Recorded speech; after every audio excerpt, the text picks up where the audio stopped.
Hey everyone, how's it going? Coming to y'all with yet another video. This one is another comparison.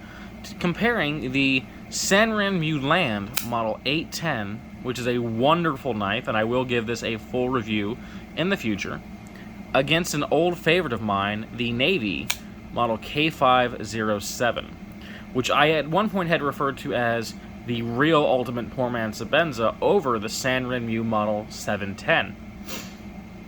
Now, for those of you who may not know, Navy is a company that came out around the same time as Sanrenmu and Gonzo and Enlin, and like them, they were an OEM manufacturer. They made knives for different companies. However, while Sanrenmu would make knives for Columbia River Knife and Tool, and Spyderco and Benchmade's Red Class line, and Enlin would make knives for companies like Gerber, Navy made knives for probably a little bit lesser-known companies. The ones that come to mind the most would be the Cheruska Mesa or Cheruska Mesa brand.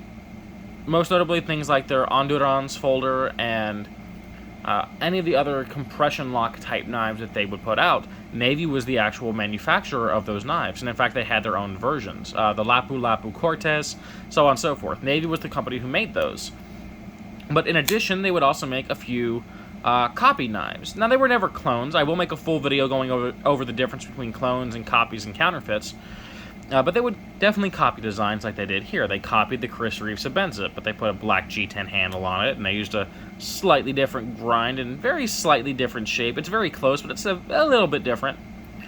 And obviously a different pocket clip and whatnot. So, now this is meant to be a poor man Sebenza, as is the Sanrenmu. Now, I want to start this by saying that you can no longer buy the K-507 retail.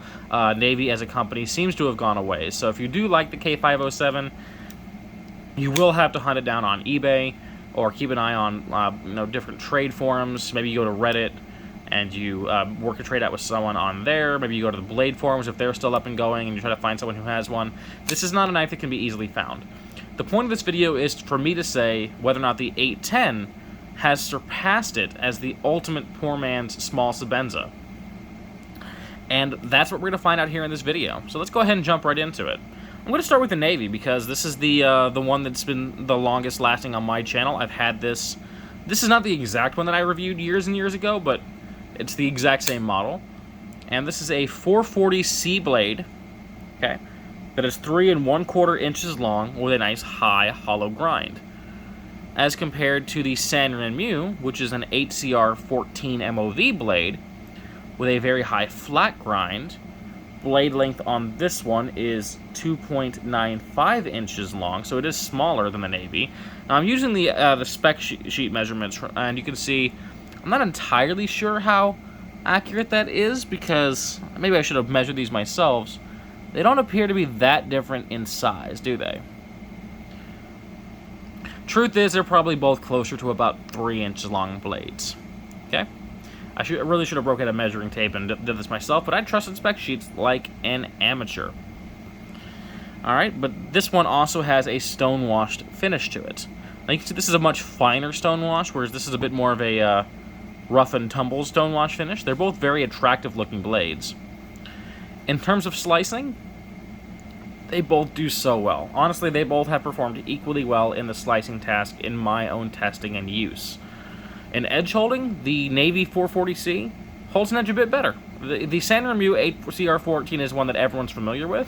If you don't know about Navy's 440C, it's pretty much the same as Gonzo's. Okay, it's just slightly better than the 8CR14. It's a pretty decent quality, pretty middle-of-the-road quality 440C that gets the job done really well. It's better in rust resistance, it holds a better edge. It's a little harder to sharpen, but not by much. 440C still sharpens quite readily in my own use and experience. So in terms of the blades, I have to give it to the Navy because it matches the cutting performance, but has just a slightly better steel. Okay? Not by much, but still want to point that out there. In terms of deployment, the Land comes out so fast. I mean, this thing is just lightning quick and very smooth because it's riding on a ball bearing system in that pivot point. I know some older versions of this knife rode on phosphor bronze washers. However, and I haven't opened this up to confirm, but from everything I can find, they switched over to a ball bearing system, and this is just as smooth as any ball bearing system I've ever used. So I'm going to go ahead and assume the one I have is a ball bearing pivot system. Whereas with the Navy, we're riding on phosphor bronze washers. And this does still come out nice and smooth. This is still a fast and smooth deploying knife, but not as fast or smooth as the Land. This thing is just glass on glass. This, it's like steel on butter. It's good, but this is outstanding. So for deployment speed, I'm going to have to give it to the Sanrenmu. What about lockup? Tight in all directions on the Navy. Tight in all directions on the Land. They are both frame locks, stainless steel frame locks, as you can see. Here's that lock engagement on both of them. And you can see they're both jimped on that locking bar. The Navy is a little sharp, but still not uncomfortable to disengage. However, the Sanrenmu, again, is perfection. This is just very comfortable to actuate that lock bar. This, very slightly sharp, not a big issue, but if I'm comparing them side by side, the Sanrenmu does take the cake over the Navy in that department. What about the handles? Well, the 810 comes in a couple varieties. Here I have the stonewashed silver version of the knife. You can also get this in a black wash finish, which is obviously a great choice if you are a fan of that black stone washing. And that's all I've personally seen for the 810. At one point, they did have it in a titanium frame lock, I believe, but that's long gone. The Navy came in one variety. You had a stainless steel frame on this side, a G10 handle scale on this side with a stainless steel liner. In terms of handle ergonomics, the Navy is a very comfortable knife. Yeah, maybe a small, and I do mean small, hot spot from that pocket clip and when using it very, very hard, but nothing too big. With a Sanrenmu, no comfort issues at all. This is just a superb knife in the hand. And it is a bit more ergonomic than the Navy K-507. I love this knife, but the 810 definitely has the better handle. Now, in terms of traction, obviously you're going to get more traction on this G10 handled knife from Navy versus the stainless steel. But for the fact that we have a more ergonomic handle, I would personally give the point to Sanrenmu. You may choose to give the point to Navy. It's all going to be personal preference.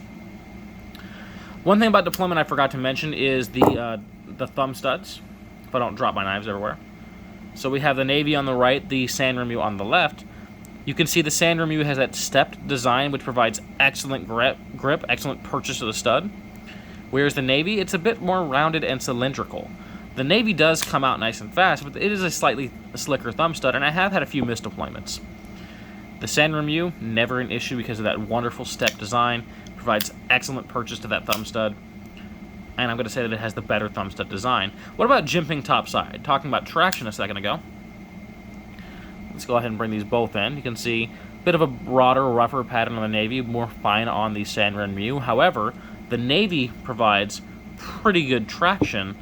The Sanrenmu, it's a bit slicker. I don't know if the stone washing process they used on this particular blade smoothed those out or they just weren't cut quite as sharp.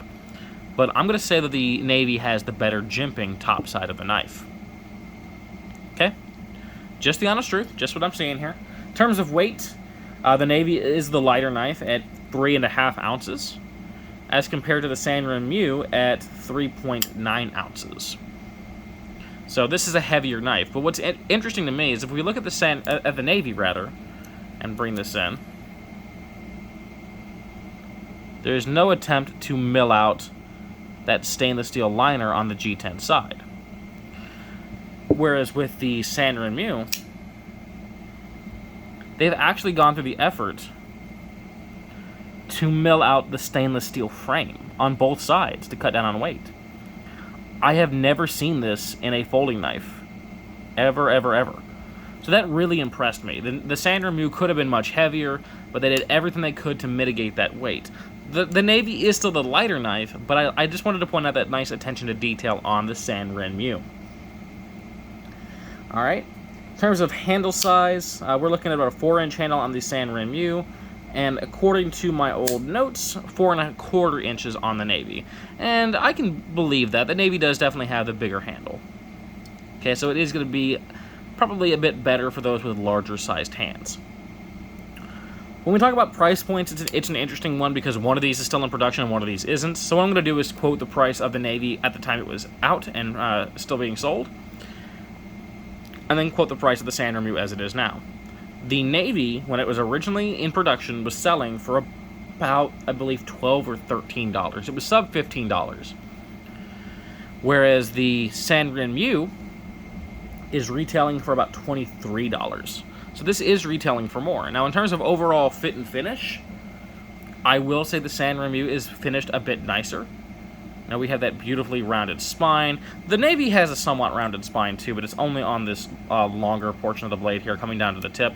This is a full run of that nice rounding. We have great centering here. The ball bearing system is great. That frame lock is more comfortable. This does feel like a better quality all-around knife than the Navy. One thing I forgot to mention is the pocket clip. On the Sanrenmu, it's right-hand tip up carry only with a very Sebenza-like clip. On the Navy, it's right-hand tip down carry only with a very Sanrenmu 710 type clip. Bring in the pocket to show you how they carry in the pocket. Okay, so there's the Navy. And here's the Sanrenmu. The Sanrenmu rides just a slight bit deeper. Now for me, the Sanrenmu wins by default of being a tip up carry as opposed to a tip down carry.